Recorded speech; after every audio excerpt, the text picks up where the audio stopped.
Hola, hola, bienvenidos a nuestra clase de español. Espero que estén listos. Hoy es lunes, vamos a comenzar. Lo último que vimos, estuvimos hablando de la estructura interna y la estructura externa de los poemas. Vimos que la estructura interna son los apartados en los que se incluye el contenido del poema, donde se expresan los sentimientos y las opiniones. Es lo que vamos a escribir dentro de nuestro poema.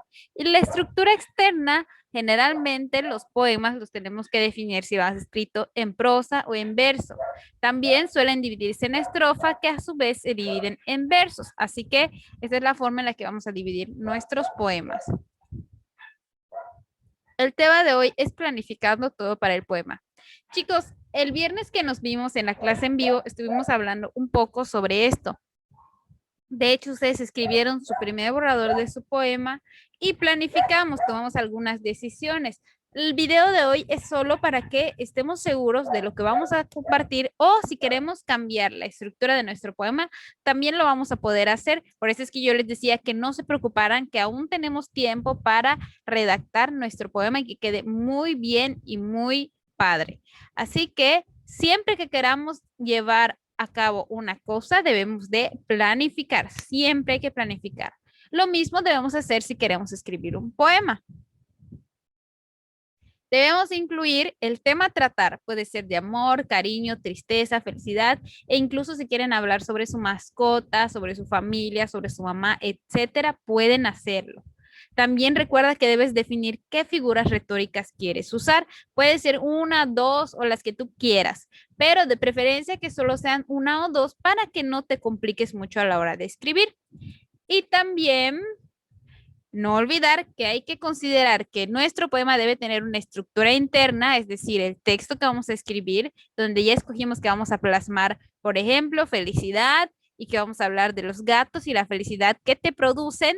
Entonces, ese es el contenido o la estructura interna. Y la estructura externa, ustedes decidieron el viernes si querían hacer eh, un soneto o si querían hacer un verso, si querían escribirlo en prosa, etcétera.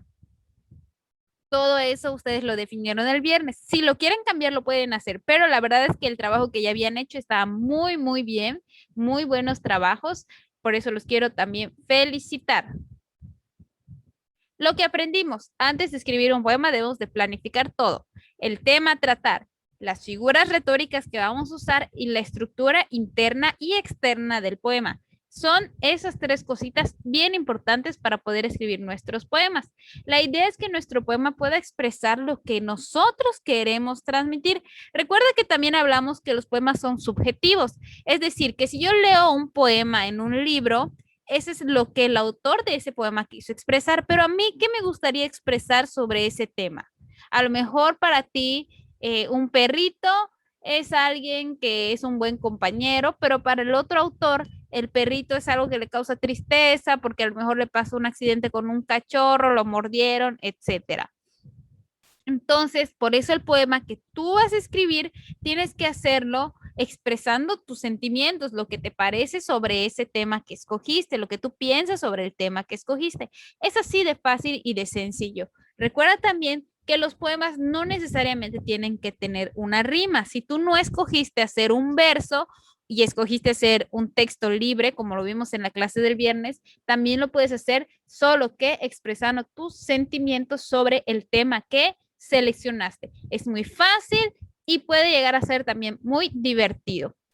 La tarea de hoy es contestar la página 198 de Santillana y van a compartirme ahora sí el borrador oficial de la poesía, ya con los cambios que le hayan hecho, que hayan cambiado, donde ya esté la versión final antes de que lo presentemos mañana en nuestra clase de español. Mañana vamos a tener clase de español, así que prepárense para presentar la versión final de su poema. Si tienen dudas, si algo del poema que escribieron no les gusta o no saben qué escribir, mándenme un mensaje y yo voy a poder ayudarlos con mucho gusto.